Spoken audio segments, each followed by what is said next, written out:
What is up, YouTube?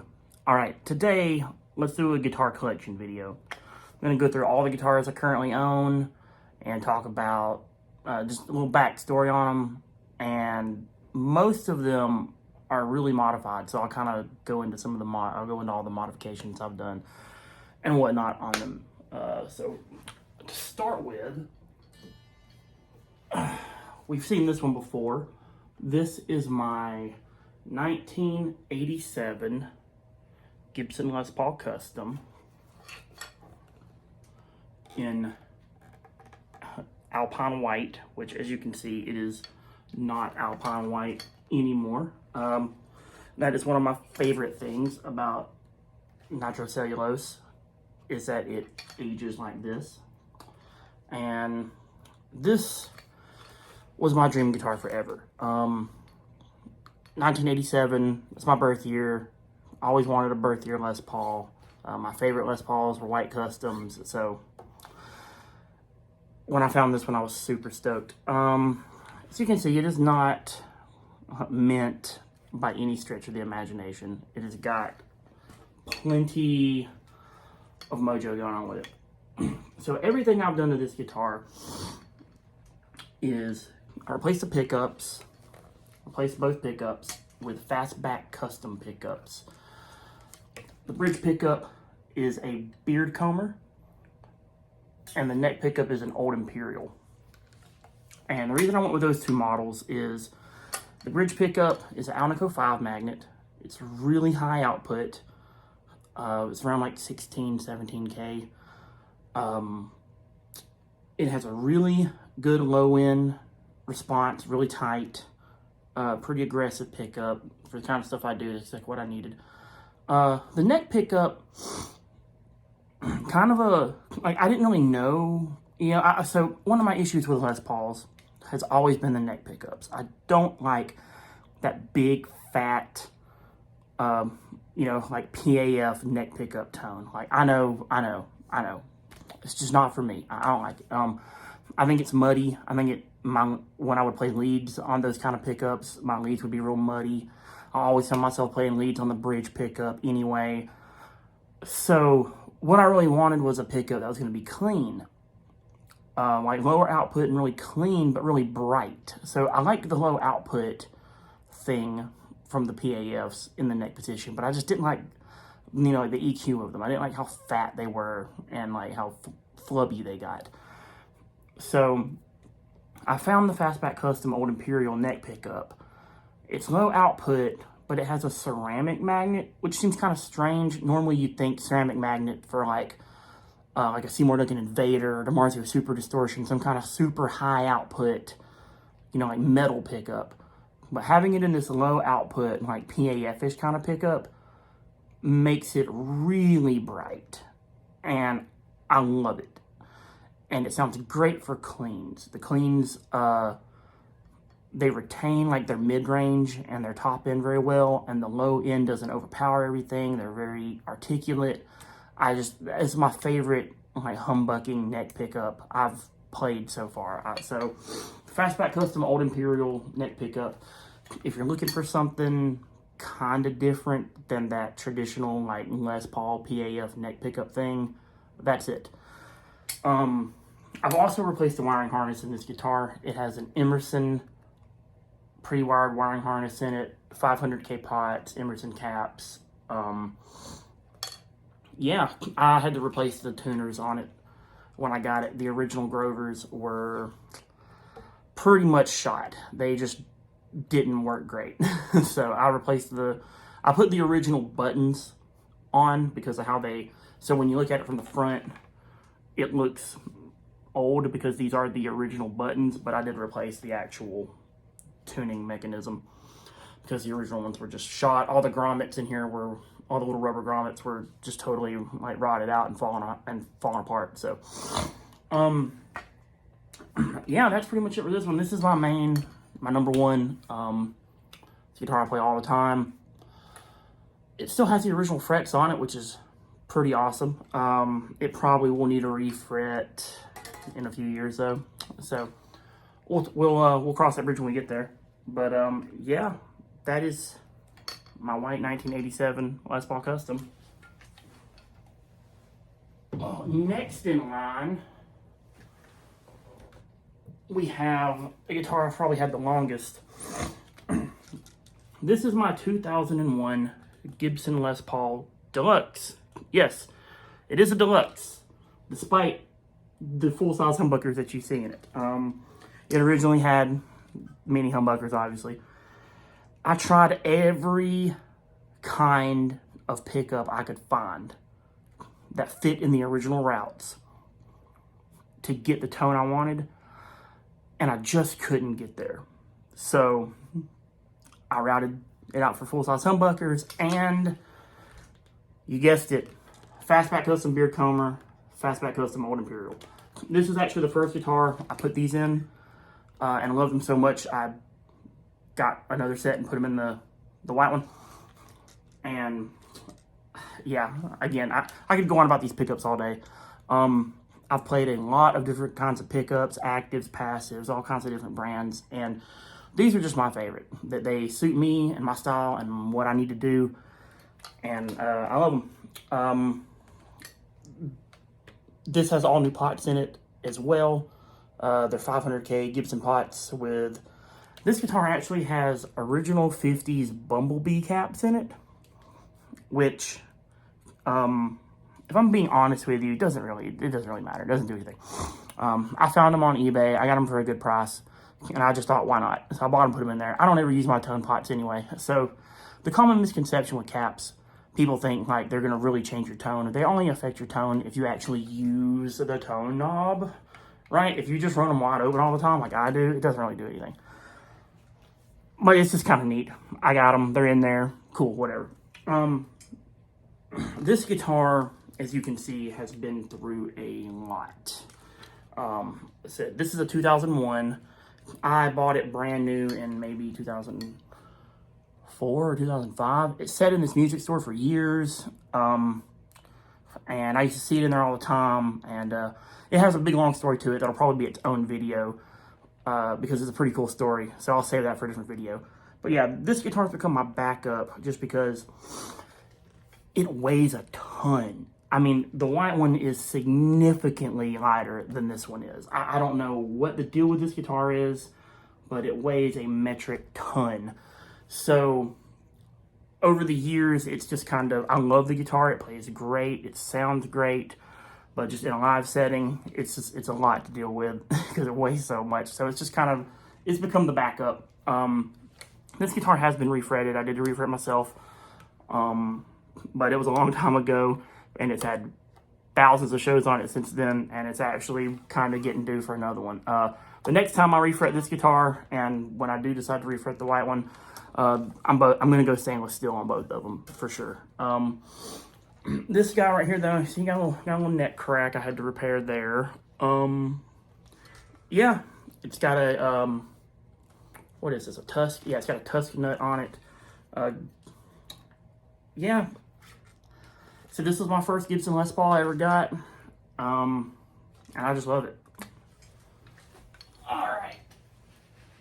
Next in line, I guess we'll stick in theme with Gibson since it's right here. This is my 1961 Gibson LG1. And this guitar is awesome. My grandfather gave me this guitar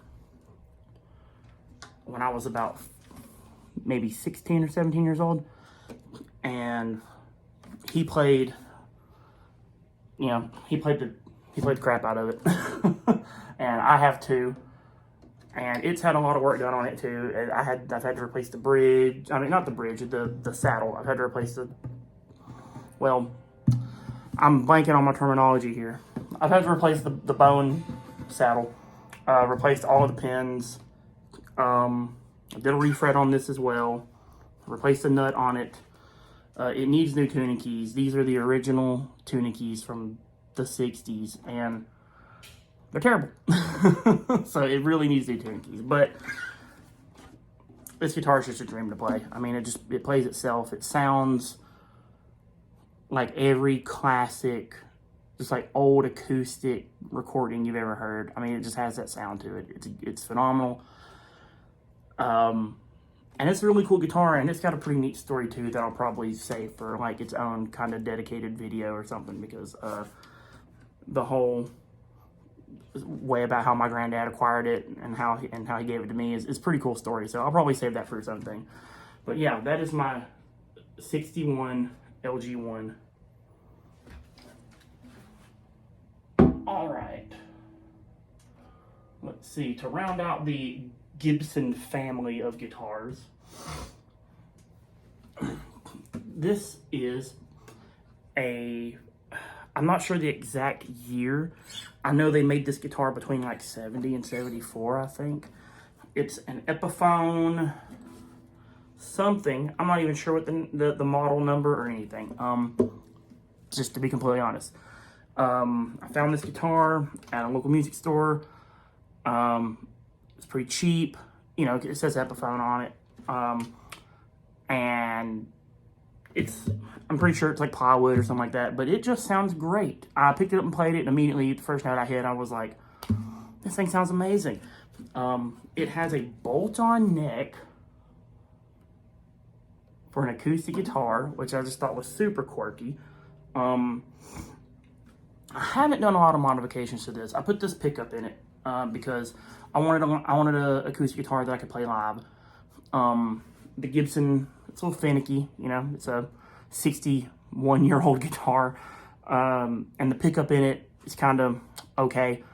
So I wanted a much better sounding pickup and a guitar that I didn't really mind if it got dropped or something or knocked over or whatever. So that's why I picked this up, so that I'd have a good live acoustic guitar. But it's, again, the reason I like this guitar, it's really bright sounding. I like bright guitar tones, whether they're electric tones or acoustic tones. I like bright tones. I don't like huge fat tones. To me, in a mix, live, you know, in a bar or a venue or something like that, those kind of tones tend to get lost in the mix. They're much more undefinable to the audience, to the people listening to the music. If you have a brighter tone, it'll carry further, it cuts more. So that's just kind of what I've gravitated to over the years. So the combination of this guitar having the bolt-on neck, and this guitar is made in Japan too, it's a Japanese-made Epiphone, but having the bolt-on neck and also having this 0 fret up here, the combination of those two things makes the guitar very bright. And I think it translates really well live. So that's my early 70s Epiphone acoustic. All right, now we will switch teams here and go to Fender land for a minute. This is my 2009 American Strat. And I have never been a Fender guy. So for like my first guitar, just like I guess a lot of people's first guitar, was a Squire Strat that pretty much looked just like this. It had a rosewood neck instead of a maple neck, but black Strat, white pickguard. And it was fine, you know, but my dad had a Les Paul, and I really wanted a Les Paul. All the bands I was into played Les Pauls, and that's always what I wanted. So I started getting Epiphones and Gibsons pretty quick, and just never really thought about Fenders ever since then. But, you know, you get older, and your tastes start to change a little bit, and you start to expand your palette, and I thought, you know, I need to pick up a Strat. I need something different. So I found this. I want a black Strat with a maple fingerboard because David Gilmour, right? Like, and I found this one on Reverb, and the guy that I got it from so I haven't done anything to it since I got it, except I put the original knobs back on it. He had black knobs on here. I didn't like those, so I put the off-white knobs back on. But he had done a bunch of modifications to it, so I got it for a really good price, and they were all modifications that I probably would have done myself anyway, so it saved me a lot of work and a lot of time. Because, like, stock guitars don't really mean anything to me. I'm not one of those guys. I'm not one of those, like, everything's got to be stock. I don't care about that. I want my guitar to sound the way I want it to sound, play the way I want it to play, and have certain features to it that make it easier for me live to, you know, interface with the instrument, right? And this had all that stuff on it. So the pickups are Seymour Duncan Strat pickups. I can't remember the names of them. I think it's like they're the flats, and I think the neck one and the middle one are like the vintage flats, and then this one is like the hot flat or modern flat or something like that. If anybody in the comments knows what the actual name of that pickup is, let me know, because I just keep forgetting what it is. All I know is that it sounds awesome and I really like it. Another thing that he did was he put these Graph Tech bridge saddles on here, and they make tremoloing, you know, they make using the whammy bar super smooth. And the guitar intonates and holds tune very well because of those. Another thing he did, which you can't see because the back plate's on here, but it has a brass tremolo block in it, and that tremolo block is a lot bigger, has a lot more mass to it than the stock tremolo block. Adds a lot of weight to it. Just really helps with the resonance and the sustain of the guitar. And it's something I didn't think I would notice, but versus like stock Strats, I do notice. And the other thing that you can't see, maybe you can see the ends of them. Nah, you can't really. He put these special springs in here though. I can't remember where he said he got them from. But they're like coated springs, and they don't make any noise. So when you use the tremolo, or when you like palm mute or anything like that, they don't ring, they don't make any noise. And that is my favorite modification about this guitar. At first I just thought like, okay, that's kind of cool, you know, but I've owned other guitars with springs like in the back, you know, whether they had like a regular tremolo or a Floyd Rose tremolo or something like that on them, and the springs always make noise. Anytime you palm mute, you're using a bunch of gain, the springs just make a bunch of noise. And I'm always back there like stuffing the tremolo cavity with like foam or something to get them to stop making noise. And these don't do that. It's great. I love them. So that was a really cool mod. The other mod he did, I'll try to see if the camera can pick it up. He countersank the neck plate so it doesn't sit up proud on the back of the guitar. It's smooth-ish. I didn't think, like when I was reading the description of the guitar, and I messaged the guy before I bought it and asked him about it, and I was like, what? You know, and he was just like, yeah, it's something I did. I just kind of thought like, well, whatever. It makes the guitar cheaper on the aftermarket for me, so I don't really care. But after playing it and getting up here, like just that extra couple millimeters thickness of the neck plate makes a difference. It's a lot better of a feel than having that thing sticking out on it. And something I would have never thought about. But it's really cool. I really dig it. And he did a good job on it. Whoever he had do it did a phenomenal job. So that's my 2009 American Strat. And like I said, it looks pretty stock. You know, you can't really tell all this just from looking at it. But a bunch of sleeper mods, which that's what I like. I like modifications that don't necessarily take away from the guitar. They just add to it. Nothing looks modified about this, but under the hood, it has a bunch of really cool features. Alrighty. Staying in Fender land, but moving over to the big guitar. Big bass. This is my Fender Player Series P bass. So this is a Mexican P bass. I'm not sure the year. I know that this finish right here, this kind of like teal, greenish blue, whatever this is, finish, was like a Guitar Center exclusive or something, I think. The bass player in my band bought this a few years ago, and he bought it brand new, so it's got to be like a 2019 or a 2020.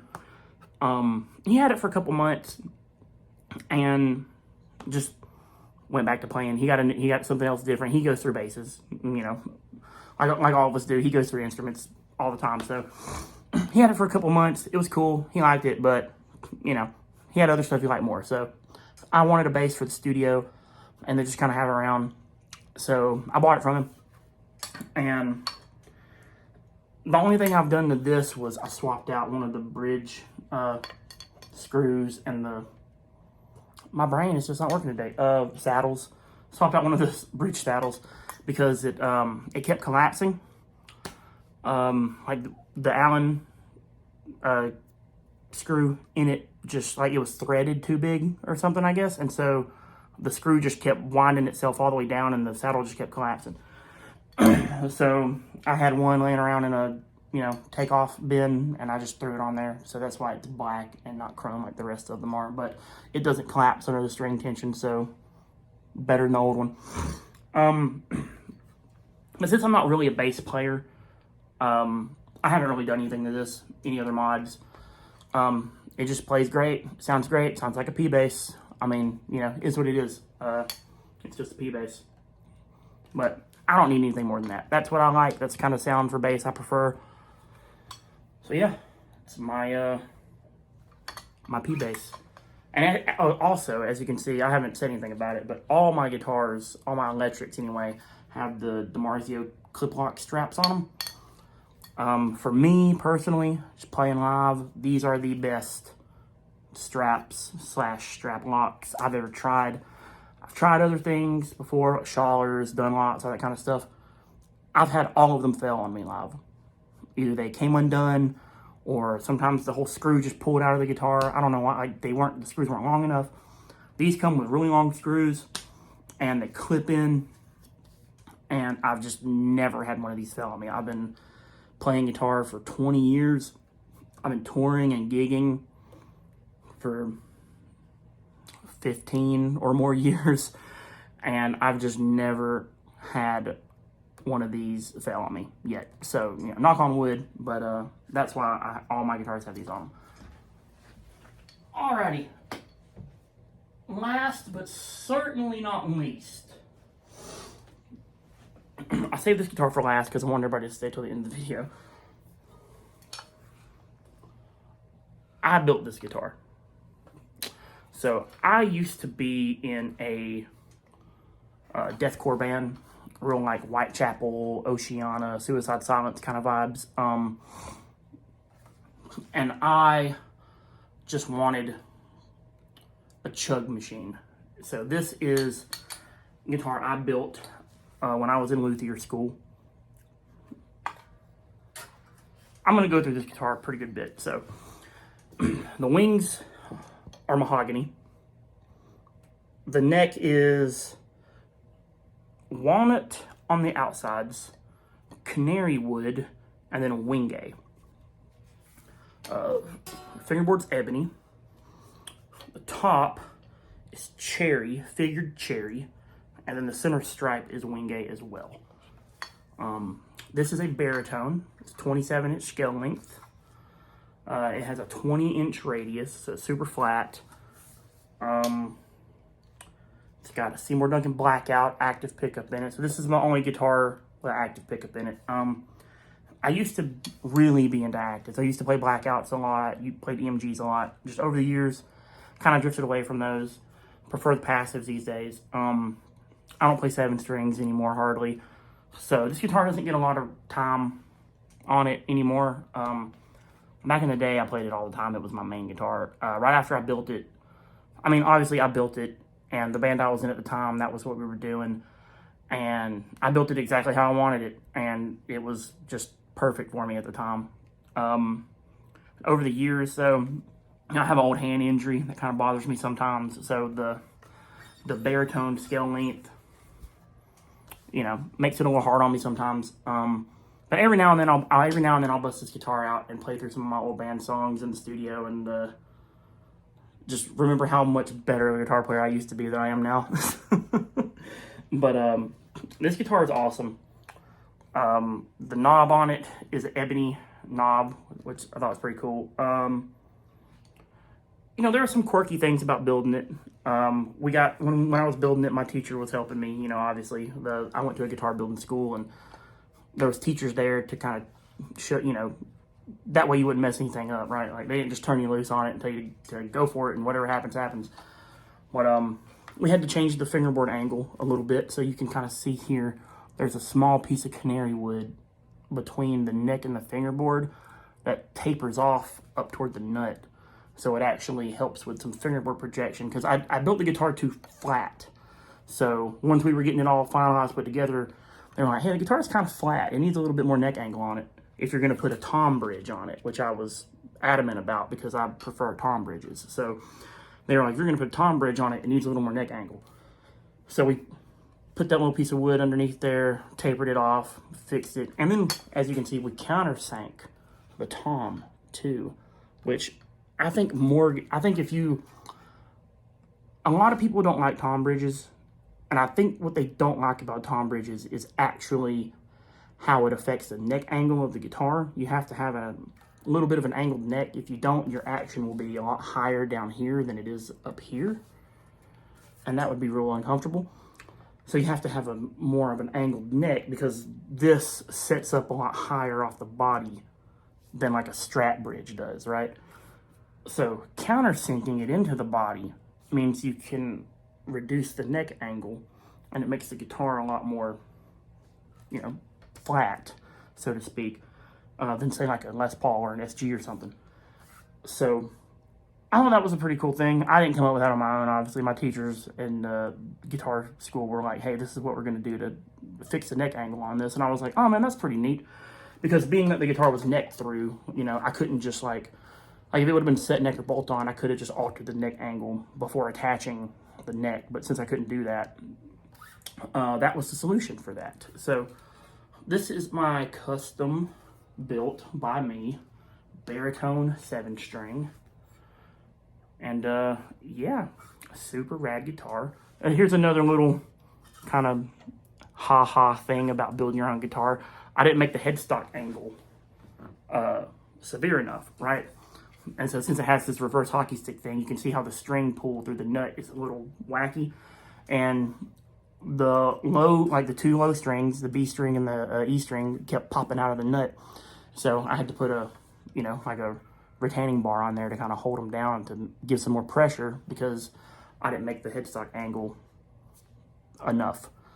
So quirky things you don't think about before you actually build guitars, right? But that is my current guitar collection at the moment. It's a little bit of a longer video, but hope you guys enjoy it, and I'll be back again with something else.